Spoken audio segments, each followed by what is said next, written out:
So that guy's rolling, that's rolling. So Everything gets smaller. I need to do right, exactly. I need to do this distinct sound. Tink. Okay. Okay. Yep. So, first, what do you prefer? Do I call you Doctor Doc? Dr. Robert's usually fine. Dr. Doc's Rob? fine too. Okay. Cool. I usually get Dr. Robert, Dr. D. DeMartino's too long. Cool. Okay. They call me Mr. C at school, so I get it There completely. you go. Let me ask you first. What did you see in my dad's blood work? What came across? It's a couple of things. It's actually kind of interesting because there's basic fundamental problems that are not rocket science. We start talking about some of the advanced stuff and what you can do to really make a dent on this. But there's some things in the front end, like his cholesterol markers are really uneven. And in the world of brain health, LDL kind of got victimized, by the Framingham study, which said that LDL, the quote-unquote bad cholesterol, was no good for anything and it caused all the heart disease. They kind of took that out of context. Actually, LDL is not even a cholesterol. It's a protein. It stands for low-density lipoprotein. And what it does is it acts like a shuttle. So it takes the cholesterol that your liver will produce and it will ship it up. And typically most of that cholesterol goes to your brain. 25% of your brain weight is cholesterol. And the LDL acts as a shipment. What happens is that LDL gets oxidized, meaning inflammation damages it. It's almost like giving it a flat tire from the shuttle perspective. So what happens is now that cholesterol particle gets stuck in the blood vessel, and it's no longer big and soft and fluffy and it bounces off those walls. It gets small and dense and hard. And then that's what people refer to as plaque. And that's where we get concerned about when you start talking about cardiovascular type of things. So the interesting side of this is that we still need that LDL to get that cholesterol to the brain, because there's been a lot of different studies. One study specifically for Parkinson's said that the higher the LDL is, for every 39 points LDL goes up, you have a 15% less mortality rate, which is a big deal. The problem is we have to also make sure that we're not just throwing LDL up through the roof, but we're keeping them super inflamed, because then it's going to keep oxidizing, and now we're putting them at cardiovascular risk. So it's a dance. You have to make sure. So there was a lot of markers that he has a lot of LDL that's oxidized, because now we can measure that. Back in the day, in the 90s, we used to just measure, LDL, HDL, the ratio, and everything became about that. Now they can break this down into minute details, of what type of LDL do you have? How big of those particles? Are they inflamed? How much is that going on? That way we really know exactly what we're talking about, because from a cardiovascular perspective, that's what really puts people at risk more than anything else. And we're really operating with all the information. But for our purposes here, for brain health, that's a big step. So things like that, little markers like those guys. Other things. His vitamin D is low. Which means what? Vitamin D is kind of a global effector of things. It regulates over 900 different genes in the body. I mean, you look up cancer, you'll see vitamin D. You look up heart disease, you'll see vitamin D. You look up liver health, you'll see vitamin D. Vitamin D is just a global effector overall for our health, but it is something that's very stabilizing for any kind of brain cognitive type of function. So that being low, just on a standpoint, is a really easy fix and something everybody's talking about, but it's just something that we want to try to move up. Interestingly, his insulin levels are starting to show a little bit high, which is a big deal, because insulin levels that are high is important. If your insulin is too high, when your dopamine is made when your body makes the precursors for dopamine in the periphery that get to your brain, if your insulin's too high, it won't go to your brain. Again, we start assuming that the receptors don't work, but it's literally just a shuttle. Again, another shuttle issue. So the insulin doesn't go to the brain, then what? So what happens is then the dopamine stays in periphery. It actually gets not selected and something else gets selected, different chemical gets selected to be taken to the brain when the insulin levels are too out of whack. And dopamine means what, especially to a Parkinsonian?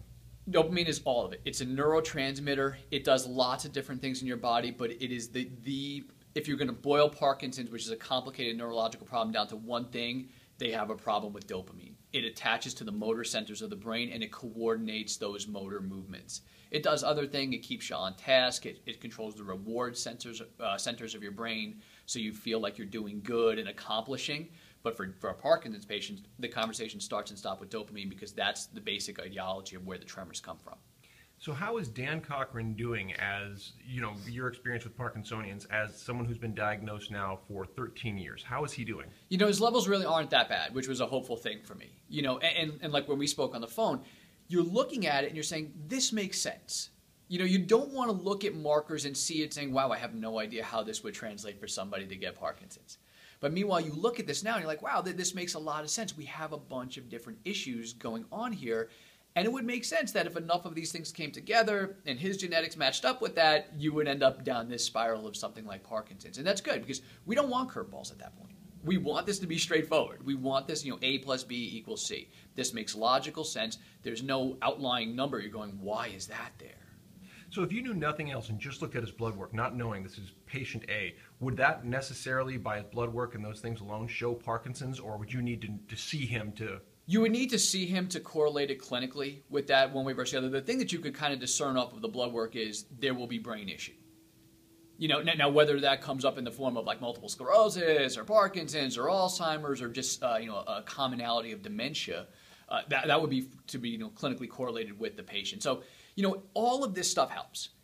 Talking to dad helps. Talking to family members help.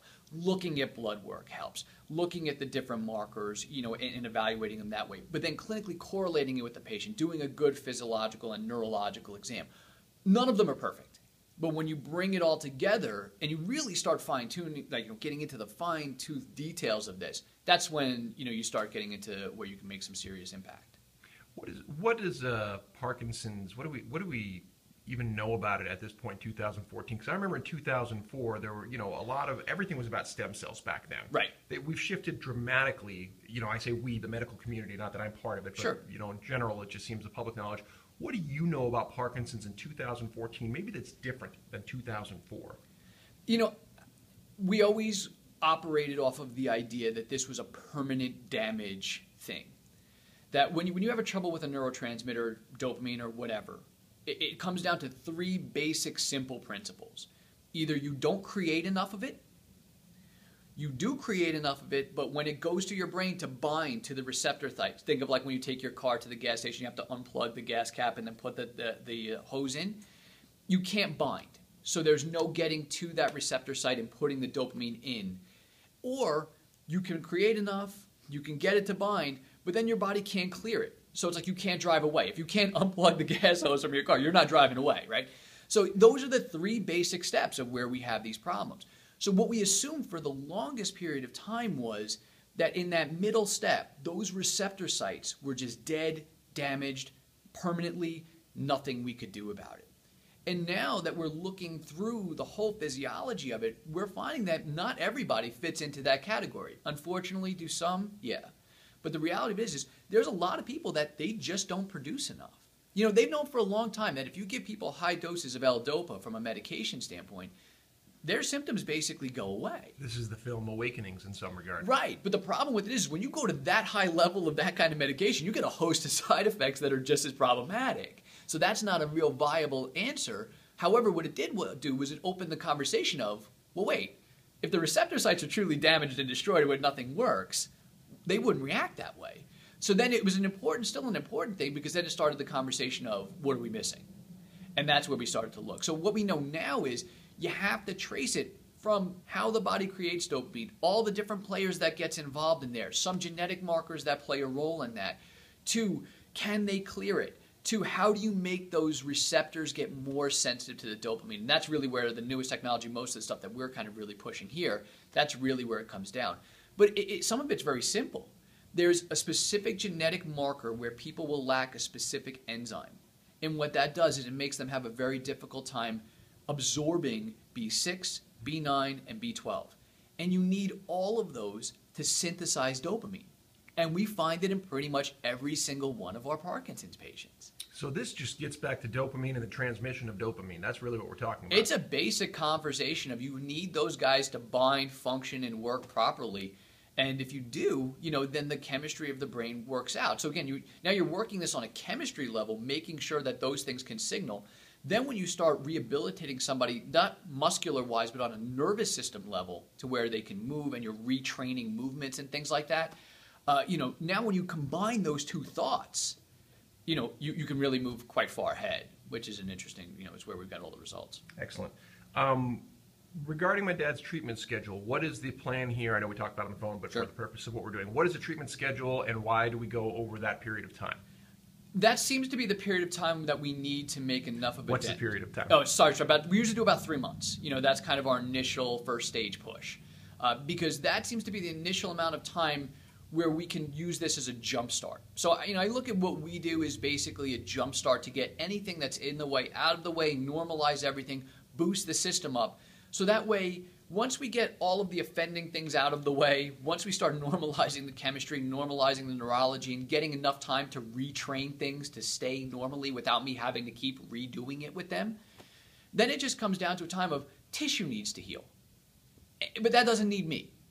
That's something that we can do from a distance. That's eating right, exercising, doing different things, and different people like certain things. There's a lot of research that there are two major hormones that make your brain grow, that kick out hormones that they make your brain create new nerve endings. Again, back probably even up to 2004, maybe even a little before then, the thought process was that the only part of your body that couldn't regrow were nerves. But now they know that's not true because they see it all the time.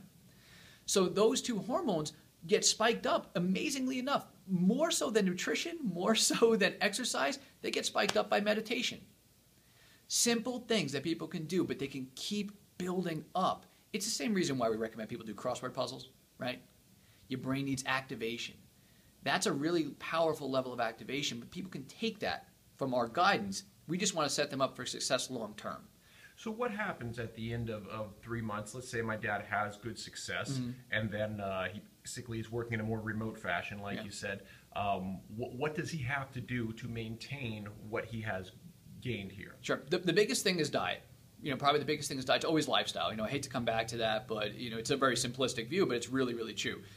Making sure that you're feeding the body what it needs to keep going. The other thing is, and it's hard, this is probably the hardest part. Diet's not the easiest thing in the world to change, but the hardest part is to avoid exposure to toxins and chemicals, which is really difficult because, you got to breathe the air, you got to drink the water, you got to do all these different types of things. But it's looking in your environment for places where you can neutralize that stuff. By the time most of us leave our bathroom after getting ready in the morning, you're exposed to about 600 different chemicals. Simple stuff that you can green, but these are all the chemicals that have been pointed at as saying, wow, this plays a role in the world of Parkinson's. We live in Vegas, it's hot here. We don't check that many people who don't have Freon in their system from air conditioning. It's a really common thing. So there's some level of exposure, but whatever you can do to limit that is best. This might be too broad of a question, but it seems like it's up your alley. Are we living in an age that maybe one of the biggest things we're dealing with is a cumulative effect of our lifestyle, be it industrial age or whatever, but all these things that have basically built to who we are as people now and how we live? Pretty much. Okay. If you were going to really boil it down, the body is incredible for being able to heal and work and doing what it needs to do.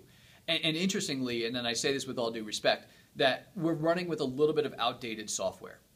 Because most of what your body is designed, capable of doing, is really designed with a hunter-gatherer type of mentality. So it's incredible and miraculous and awe-inspiring that the body has even been able to adapt up to this point with everything that we're doing. But, and we have systems to detoxify and do those things, but not to this level. Not to where we are chemically bombarded on a day-to-day basis. And it was part of the reason that I was so attracted to natural health care. Was because the conversation always was, the core tenet was always, the body can heal itself. And I was fascinated by that ideology, especially coming from a more medical background, and that's what made me want to go this route. But then I got into it, and I started working. I'm like, okay, the body will heal itself till it doesn't. And why is that? You would do things to get people better, but they were still stuck. It's like, okay, you cut your hand, that heals over. But people with Parkinson's don't heal. People with autoimmunities, they don't get out of that. It stays forever unless you do something about it. And that's what it came down to. Right now, our body's healing capabilities are so suppressed because it's spending most of its time dealing with chemicals and toxins, and that's going to go down being the epidemic of our time. And, it's interesting now because archaeologists talk about the fall of the Roman Empire had a lot to do with lead poisoning. Because they were the first to use lead aqueducts and lead saunas and all that kinds of stuff. But lead entraps in your bones. So now when they're digging up skeletons and everything else, and they're finding ridiculous lead contents, which again is known to cause mental disturbances, you find all this in their bones, and they're now pointing towards it, say maybe this is why everything went haywire, and then maybe this is why we start seeing so much more chronic illness now, because these things don't kill us right away. But they slowly degrade our health over the course of a period of time. We got into calling it aging, But age isn't a disease. What it is it's just a study of pressure over the time. You have more time to accumulate more of these toxins, and then eventually that makes us sick. You're spot on with everything I've been studying, and you certainly are more accomplished than I am in that regard, so I appreciate that. Let me ask you, for those who look at your methods and modalities and say, this guy's a quack, what do you say? Yeah, trust me, I wake up every single day and I kind of laugh about it because I'm like, look at this. I mean, how far we've come in looking at what we do. But the reality of it is this. The end of the day, my main goal is a well patient. Truth be told, I could not care how they get from A to Z. I'm not tied to any of that. I just care about a person who's coming in asking for our help to get well. And it was a real simple equation for me. I looked at the ways we were doing it, the ways that were out there to do it, and they got a certain result. And that result was not enough for me. So I said, okay, and look, if it got the result, if this was, take this and Parkinson's is gone and that's the end of it, well, great. I would have been, trust me, I would have been first online. I would have been knocking people out of my way to make sure that we could get that for our patient population. But the reality of it is, it only got us so far. So then it took to start thinking outside of the box. Because if we're not getting the results that we want, then we have to look elsewhere. Insanity is doing the same thing over and over and hoping for a different result. You had to start looking in a different place. So at the end of the day, for me, it just comes down to results. How I get there is, it's kind of semantics. But the results that we were getting doing it that way, again, I look at it like we put a man on the moon, but we can't figure this out. Do you hear specific critics, though, come after you and say, well, this can't be right? I mean, what kinds of things do people say? And of course, first off, there's always the thing of, well, that's too simple. Yeah, I mean, it's simple, but it's not easy. Put it that way.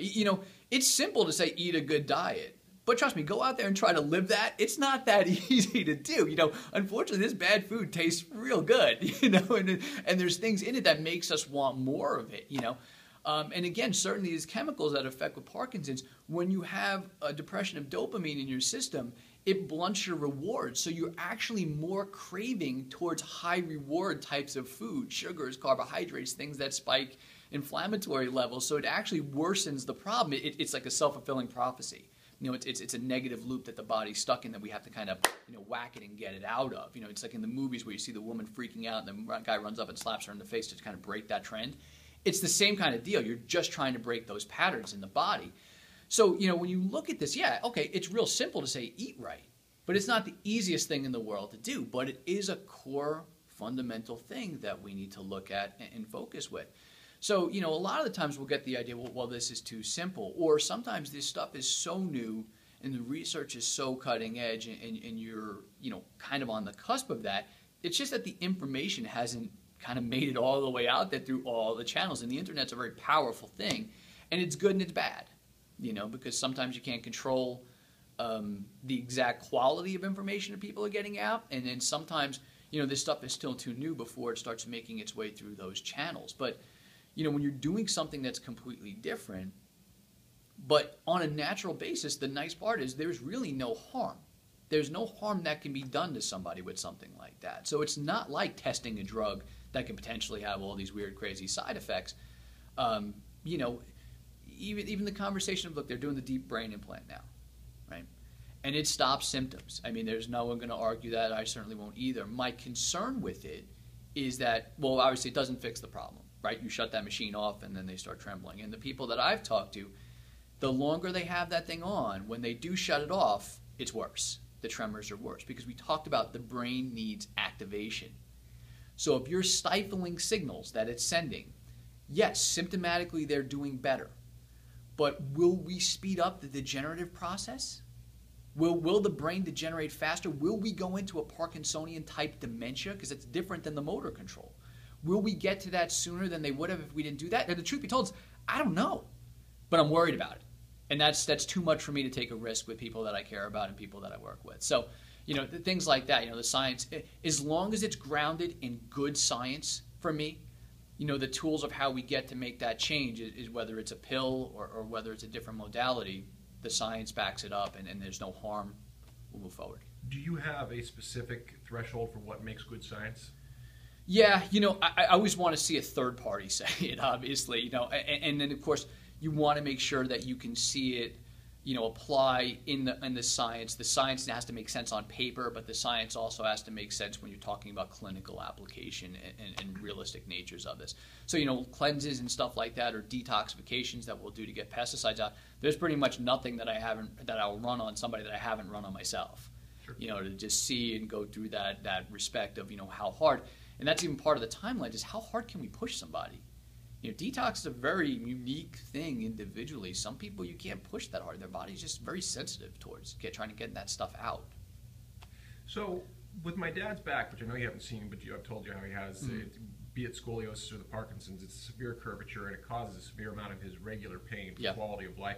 What is your thought, without seeing him yet? I know that's premature, but what do you think you can do for that over this period of treatment? The reality of it is the one thing with all of these kinds of problems, the neurologicals, the autoimmunes, handling the pain levels, because again, now Parkinson's is not usually typically a very painful disease in and of itself, but you can have complicating factors that makes it that way. Handling the pain factor is actually the easiest step. Getting his pain down, we've had very few cases, if any at all, that really come to mind that we couldn't manage their pain or bring their pain down significantly or even to a zero. And that in and of itself is pretty powerful, because again, if you're living everyday pain, tremors are annoying, and don't get me wrong, but pain starts to become really life impeding when you don't want to get up, you don't want to do things, and then that can start to affect, the way that your quality of life functions. People can work around the tremors to a certain degree. So handling the pain is definitely something that we've had great success with just doing it with some of these types of things.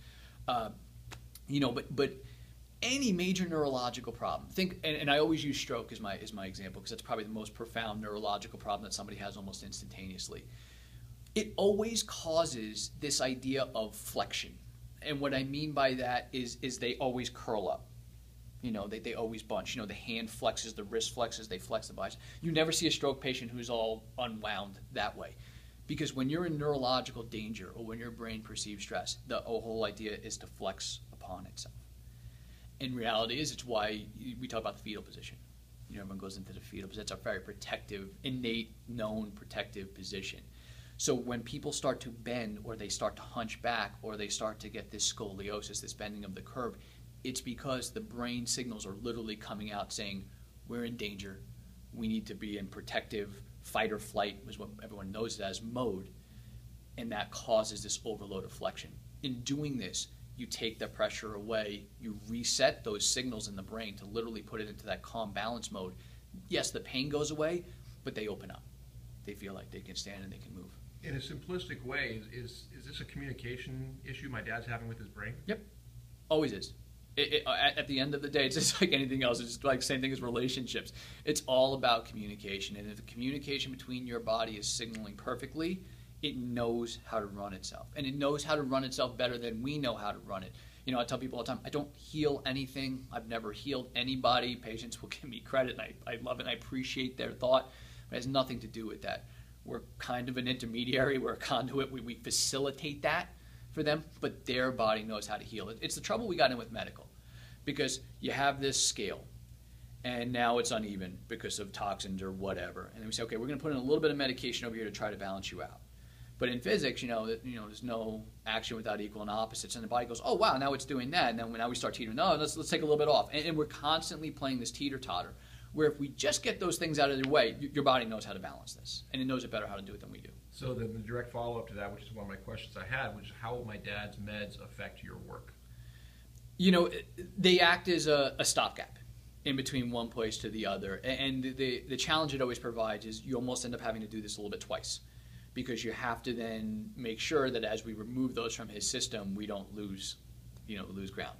We don't have step backs, how much we can remove or if we can just lessen.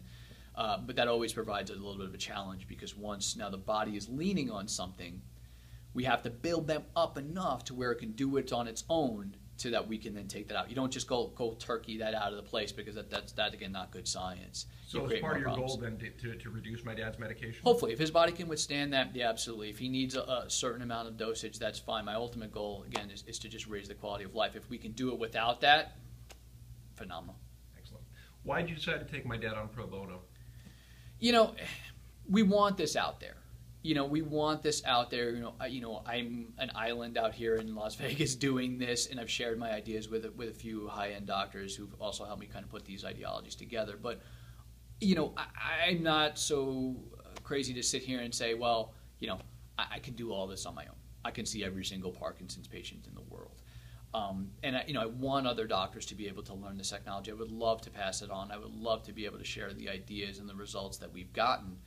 And with that, there starts to become, you need social proof. Now is a world about social proof. I can show them the science, but it's still, again, it's like everything else. Just like you have to have blood work and match it to the patient, you have to have the science, and you have to match it with results in order for doctors to want to take on this kind of undertaking. Because it's not just like winging somebody in and looking at something quick and then sending them out. I mean, this is heavy duty work, and you got to roll up the sleeves and really get into it.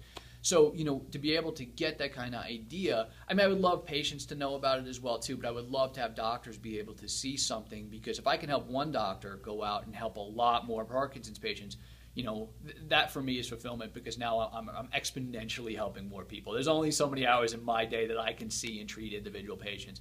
But if we can get that message out there, and again, always about hope. A message of, don't just believe the fact that you got to live with this forever. And maybe you do.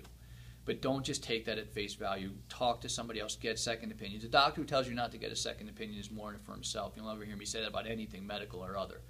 Get ideas. It doesn't mean you have to jump right into what they say, but learn for yourself. Think for yourself. We would love doctors to know this. We would love patients to know and have access to it. And at that, everybody wins. Yeah. One of the groups I'm working with, I think I mentioned to you that I'm a candidate for Duke's MFA program for documentary in the fall, and I was actually just communicating with their medical facility today, and they're interested in taking part in interviews and stuff like that. So I'll be interested to pass this forward to them, and then maybe kind of set up a bridge between you and their center. And I have another doctor down in Arizona who used to work with Muhammad Ali's center, and she's going to be in. So we start to maybe draw lines between you guys. Yeah. You know what I mean? Because that's what has to happen. Yeah. Forever today it's been that, it's us and them, the quote-unquote Western medicine, and then the guys are doing things more, and the guys and gals are doing more things naturally. And, I'm sure there'll always be some, it's getting better, truthfully, but I'm sure there'll always be some who bicker back and forth between each other. But the problem with that is who gets caught in the crossfire is the patient. And that's where I'm not okay with it. I mean, you want to say stuff about me, you want to fight with me, you want to go over stuff. I'm happy to sit down. Let's talk about it. Let's talk as scientists. Let's sit down. Let's share ideas. I'm not opposed. I'm not this kind of guy who thinks medical needs to be expunged from the earth. These guys do life-saving procedures. And a lot of the times, what we're asking of them is pretty unfair. Because, you're asking them to fit a round peg into a square hole. Systemically. Yeah, you have these things that do life-saving type of treatments. Right, and somebody's in an acute care situation, they can do these things and save a life, and it's brilliant. I mean, I sit there and just kind of wowed again. But then you have these people who have these chronic problems, and we're trying to wedge this acute care, life-saving stuff and mold it into a way that'll work for somebody who has this chronic degenerative thing. And it's like fitting a round peg into a square hole. It's not what it's designed for.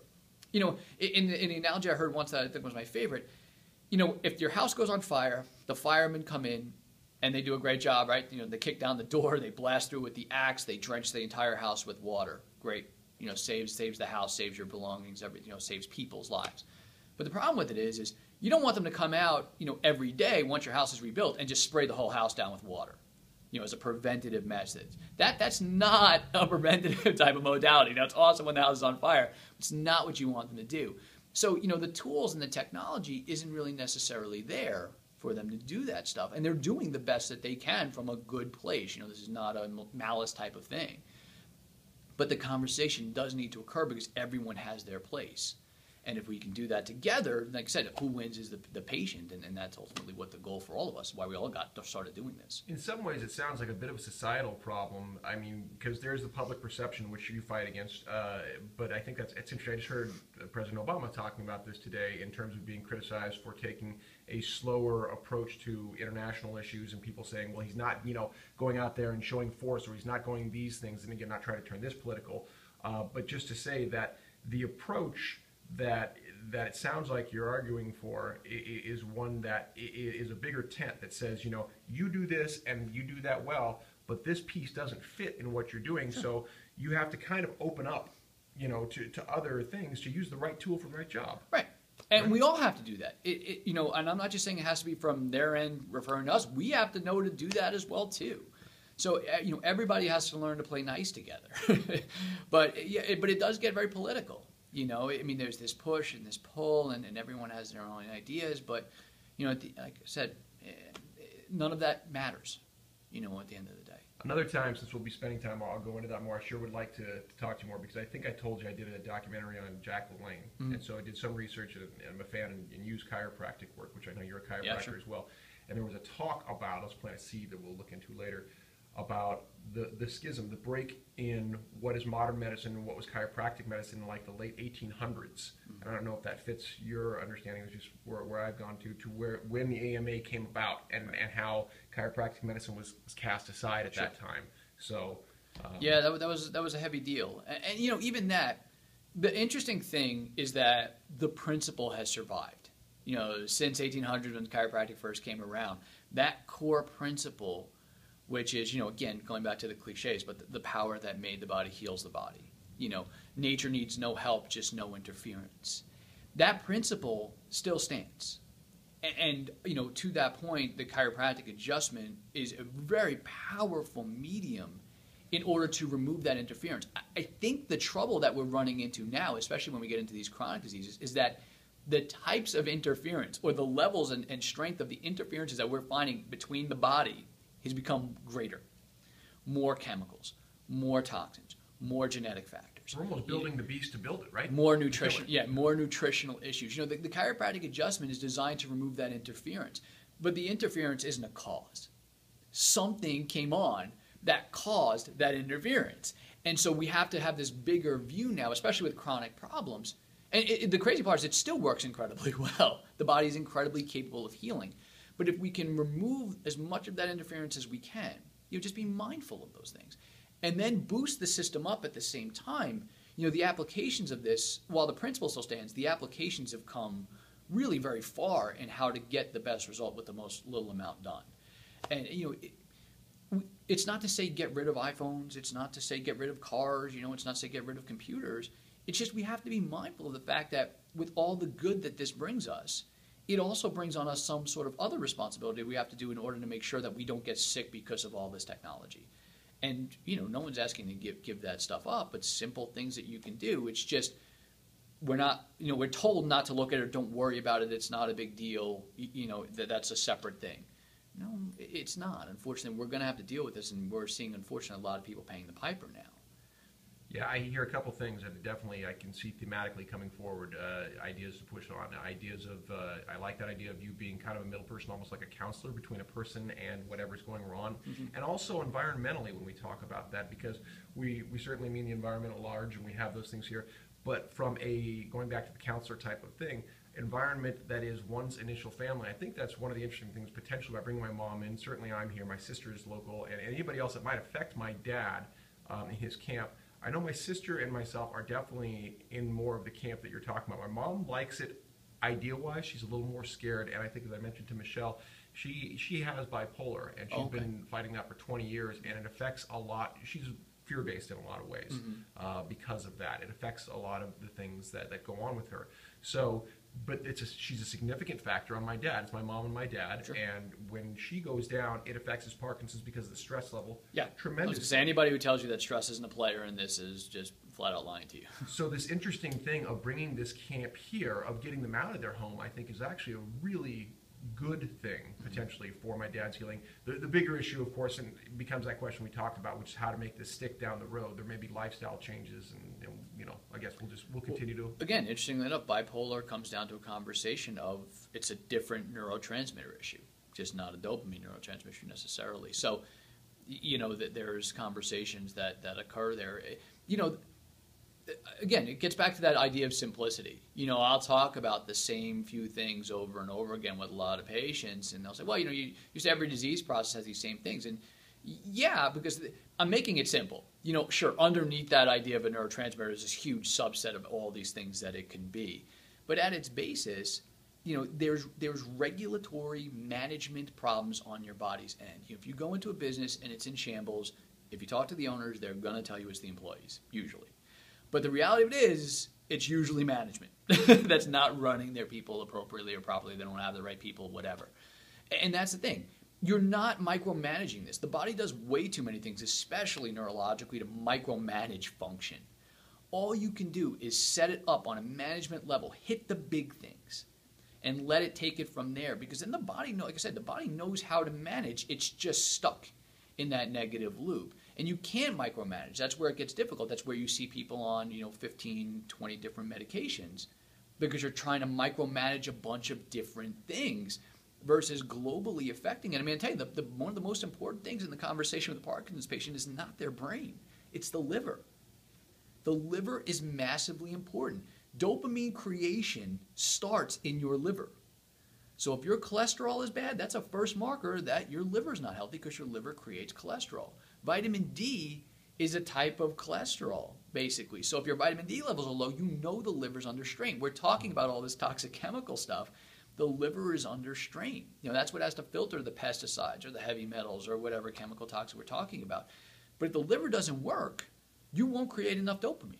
It's a simple enough equation. So, focusing on that has to be your first player. If you just try to build the brain and leave the liver out of the conversation, again, you can't be compartmentalized with this. You have to look at it as the whole body picture, because it's a very complex unit that's running together. Again, thyroid's the same thing. I was mentioning that to Dad on the phone too. If your thyroid levels are off, your neurotransmitters won't work. And then your body won't be able to clear the dopamine out even on top of that, because you'll utilize all those chemical groups that clear the dopamine. And Dad's actually trending in a bad place now, where he's going to go into an autoimmune disease of his thyroid probably within 4 or 5 years, depending, according to the research. Again, now it's a whole separate issue now, where not only is the brain getting damaged, now your immune system turns on itself and starts damaging like tissue. So, those are things you got to make sure that you get somebody out of, because, again, the chemistry is all over the place. That's why when we talk to doctors about this, it gets confusing, because how do you explain this to we take time with people, because you have to explain a lot of different moving parts. And, the body is so good at doing what it does that we all take it for granted, especially for people not in the healthcare field. Body runs amazingly well. It's doing millions of processes a second. We're not thinking about it. I was gonna say, it's not very profitable to have the body do what it needs to do either. No, my goal is to make myself obsolete, which is probably the worst thing in business I could ever possibly do. But again, it fulfills purpose, so I'm sure something will come from there. Anytime an institution validates itself via something like this, though, that becomes part of the problem. Yeah. I think they're going to do the exact opposite of what you did. They're going to fight for their own survival, sure. Be it a belief system or an institution or anything else. It doesn't make economic or life sense to invalidate themselves. Right. So, yeah. And so there's always the hesitation with that. There's always the hesitation of, will I make myself obsolete? And even from we're natural. We're going to lose millions by curing Parkinson's. Yeah, my God, what would we ever do? You write a book or something. You just sit back and, if I pulled that off and I got, and we got associated with that, I think I'd be happy. I think I'd be quite all right. It'd probably be billions, not millions. Right? Yeah, totally. I think that's what I had here. We talked about the treatment schedule. We talked about the meds, what can generally be accomplished. The only other thing is Dad needs to work out, certainly, and he usually works out at the YMCA when he's up there. Sure. Do you have any thoughts for any places? I think there's YMCAs down here. I know he could address those, but are there any places you suggest maybe he go to? It's actually great. We have rec centers and things like that out here. The multi-generational center is a great place. We have facility. We have treadmills and stuff here that they're welcoming, and workout equipment here, so we're welcome to do that stuff. One of the things that we do a lot with this, a lot of the times, is we'll use exercise with oxygen therapy, because again, the translation of dopamine is required on a certain amount of oxygen in the system, which is why we check acidity levels. Another thing Dad had an issue with: the more acidity your body builds up in the bloodstream, the less oxygenated it can be. Again, body needs a few things. When it comes to brain health, it's activation, oxygen, and nutrients. And again, there's been so many people who've done so much research. There were doctors who said, glutathione, which is the major antioxidant of the body, is the end-all be-all when it comes to Parkinson's. And it's a really important one. It is an important marker. They tend to all be deficient in glutathione, which, again, starts us this conversation of why would he get Parkinson's? Why would we look at those blood work? You give it to me blind, you give me like 3 sets of blood work, and say, well, why would he get Parkinson's versus not one of these other problems? Maybe the answer to that is that his glutathione was too low. that opens the door for the conversation of something like Parkinson's versus say something else. But just giving somebody glutathione is not enough because that only fills one of those three priorities. Now you have to make sure they get enough oxygen. So they have the nutrition, they have the fuel that they need. Now they have to have enough oxygen. Now they have to have the activation, and you're reestablishing levels of communication that, again, earlier on we were like, that's permanent damage, right. Tough. But a tremor is much better than something like a paralysis. Now, he doesn't really have tremors. That's not, he gets more of, it's stiffness generally. He used to get more freeze-ups. I don't notice those as much, and he'll be obviously better to talk about. I don't see him on a day-to-day basis, but tremors, the dyskinesia has not been a big thing for him. That's good. I've noticed, I took some video of him, well, you'll see him, you don't need to see it, but he has this thing with his hand, just doing this right now, and that seems to be a newer thing. It's increasing, and the best attribution he could give to that was one of the things firing wrong. So right. Basically, yeah. So that's a new thing for him. But the back and that are the biggest signs of what's going on. Like I said, if they present with pain, which unfortunately, it's a whole other thing that you have to deal with on top of everything else for Dad. It's usually the one thing that will get the fastest. Getting somebody out of pain is obviously always that first step. So that way, when we do the rest of this to try to rebuild them back up, that you're doing it in a state of comfort. It's no different than buying a fixer-upper type of house. You do demo, you clean up, then you rebuild. You just got to do it in a logical order.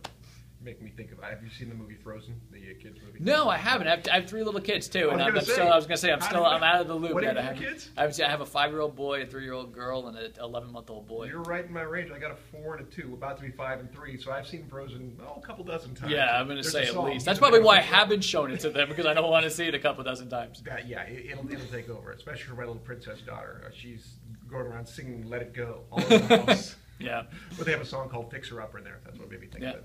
All right, man. That's awesome.